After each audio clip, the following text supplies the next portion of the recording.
जिले की हलचल। आकाशवाणी लखनऊ से प्रस्तुत है जिले की हलचल। आज सुनिए मऊ और गाजीपुर जिलों की हलचल। पहले सुनते हैं मऊ जिले की हलचल। आलेख और स्वर है आजाद नुमानी का।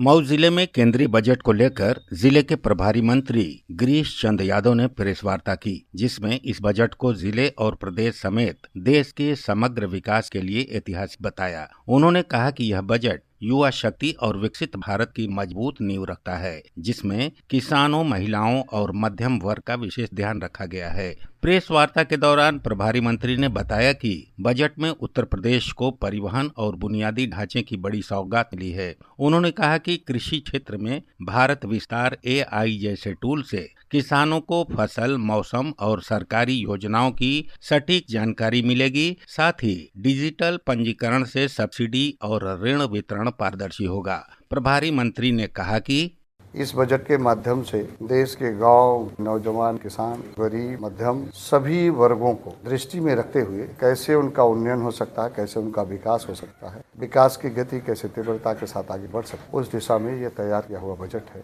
मऊ के जिलाधिकारी प्रवीण मिश्र की अध्यक्षता में नियमित टीकाकरण कार्यक्रम के अंतर्गत MR अभियान के संबंध में बैठक हुई। बैठक के दौरान DMC मोहम्मद सलीम ने बताया कि अभियान के अंतर्गत जनपद के सभी सरकारी शिक्षण संस्थानों, मदरसों में अध्ययनरत कक्षा 1 से 5 तक के सभी बच्चों सहित ग्रामीण एवं शहरी क्षेत्र के सभी बच्चों को MR वैक्सीन से आच्छादित किया जाएगा। उन्होंने बताया कि जनपद में यह अभियान 27 फरवरी तक चलाया जाएगा। जिलाधिकारी प्रवीण मिश्र ने इस अभियान में मुख्य रूप से स्वास्थ्य विभाग, बाल विकास सेवा एवं पुष्टाहार विभाग, बेसिक शिक्षा विभाग एवं अल्पसंख्यक कल्याण विभाग को निर्देशित किया कि टीकाकरण टीम को टीकाकरण हेतु पूर्ण सहयोग करें। इसके अलावा जिलाधिकारी ने स्वास्थ्य विभाग से जुड़े सभी कार्मिकों को कड़े निर्देश दिए कि इस अभियान में किसी भी प्रकार की लापरवाही नहीं होनी चाहिए।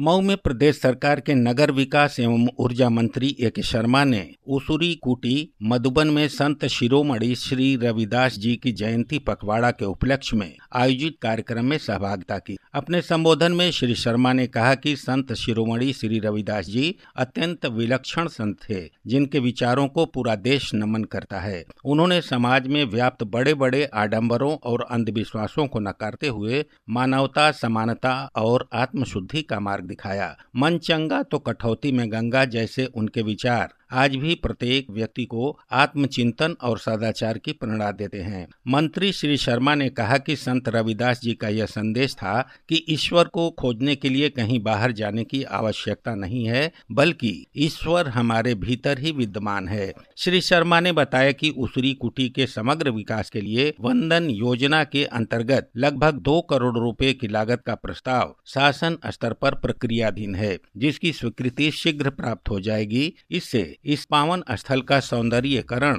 आधारभूत सुविधाओं का विस्तार एवं श्रद्धालुओं के लिए बेहतर व्यवस्थाएं सुनिश्चित की जाएंगी। उन्होंने प्राथमिक स्वास्थ्य केंद्र मधुबन का आकस्मिक निरीक्षण किया। श्री शर्मा ने सिद्धा, अहिलासपुर एवं सिकड़ीकोल में संत शिरोमणि गुरु रैदास जी की जन्म जयंती समारोह एवं मूर्ति अनावरण कार्यक्रम में भी सहभागिता करते हुए कहा कि संत रविदास जी ने समाज को अंधविश्वासों और कुरीतियों से मुक्त करने का कार्य किया है। मऊ के जिलाधिकारी प्रवीण मिश्र ने विकासखंड परदहा के विभिन्न पटलों का निरीक्षण किया। इस दौरान उन्होंने स्थापना रजिस्टर, सर्विस बुक, योजनाओं की प्रगति, शिकायत पंजिका सहित मनरेगा पटल पर मनरेगा से संबंधित रजिस्टर, प्रधानमंत्री आवास योजना से संबंधित पत्रावली तथा व्यक्तिगत पत्रावलियों की जांच कर आवश्यक दिशा निर्देश दिए। इसके उपरांत जिलाधिकारी द्वारा विकासखंड परदहा के ही ग्राम पंचायत रणवीरपुर में जन चौपाल का आयोजन किया गया। इस दौरान उन्होंने विकास कार्यों का निरीक्षण किया, साथ ही संबंधित अधिकारियों को ग्राम पंचायत के समस्त विकास कार्यों का स्थलीय निरीक्षण कर रिपोर्ट प्रस्तुत करने के निर्देश दिए। मऊ जिले की हलचल के बाद आइए सुनते हैं गाजीपुर जिले की हलचल। आलेख और स्वर है श्री राम राय का।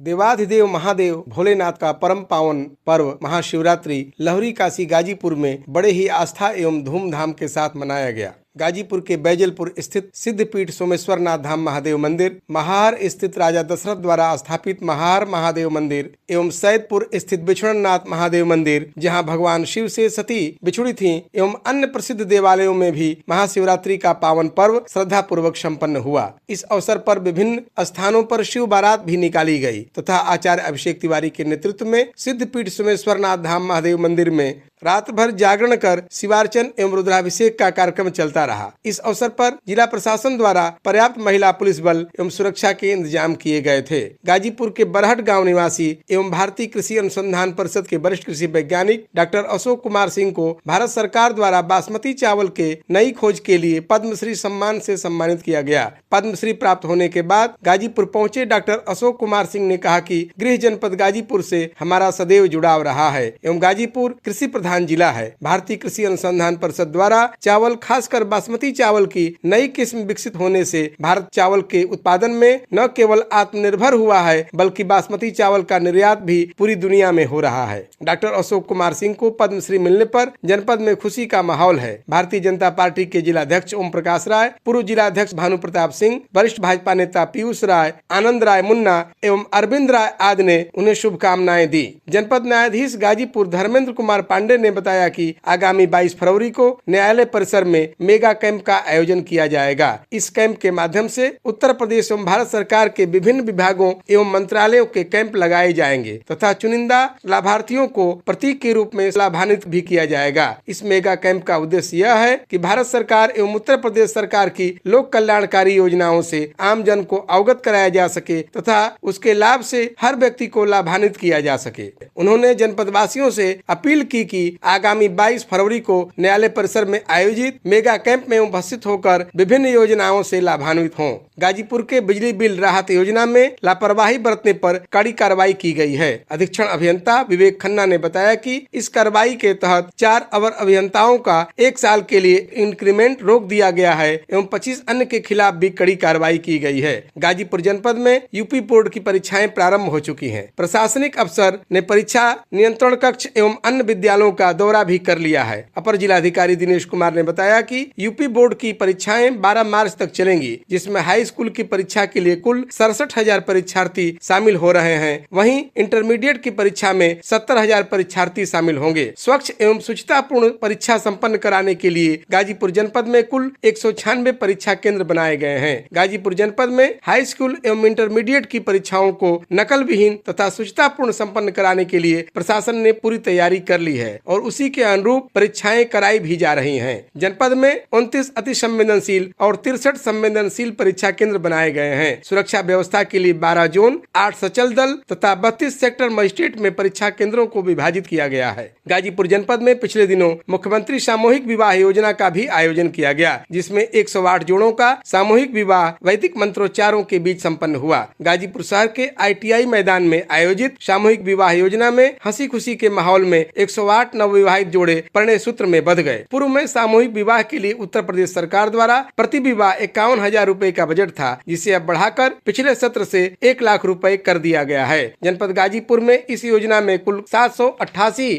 विवाह संपन्न कराने का लक्ष्य दिया गया था। इससे पूर्व 688 शादियां संपन्न कराई जा चुकी हैं। पिछले दिनों संपन्न हुई 108 शादियों के बाद यह संख्या 788 से भी अधिक हो गई और 100% का लक्ष्य पूर्ण कर लिया गया। उत्तर प्रदेश सरकार की महत्वाकांक्षी एवं गाजीपुर जनपद को बलिया होते हुए बिहार के बक्सर तथा छपरा से जोड़ने वाली ग्रीनफील्ड परियोजना जल्द पूर्ण कर लिया जाएगा। भारतीय राष्ट्रीय राजमार्ग प्राधिकरण के परियोजना निदेशक पीयूष अग्रवाल ने बताया कि 5300 करोड़ रुपए की लागत से 4 लेन में बनने वाले 134.39 किलोमीटर लंबे ग्रीनफील्ड एक्सप्रेसवे का निर्माण अंतिम चरण में है एवं जून 2026 तक ग्रीनफील्ड एक्सप्रेसवे को आम जनता के लिए चालू कर दिया जाएगा। ग्रीनफील्ड एक्सप्रेसवे से बलिया के बक्सर और बिहार के सारण जिले को पूर्वांचल एक्सप्रेसवे से जोड़ेगा। इस नेशनल हाईवे के बन जाने से पूर्वांचल के रोड की कनेक्टिविटी और मजबूत हो जाएगी। इस ग्रीनफील्ड एक्सप्रेसवे पर 100 किलोमीटर की रफ्तार से गाड़ियां चल सकेंगी। पिछले दिनों गाजीपुर में राज्य स्तरीय महिला हॉकी प्रतियोगिता संपन्न हुई। इसका उद्घाटन अंतर्राष्ट्रीय हॉकी प्लेयर धनराज पिल्ले ने किया। इस अवसर पर उन्होंने कहा कि गाजीपुर सहित पूर्वांचल की बेटियों में खेल के प्रति अलग जुनून है तथा यही उन्हें बहुत आगे ले जाएगा। राज्य स्तरीय हॉकी प्रतियोगिता में देश की कुल 6 हॉकी टीमों ने प्रतिभाग किया।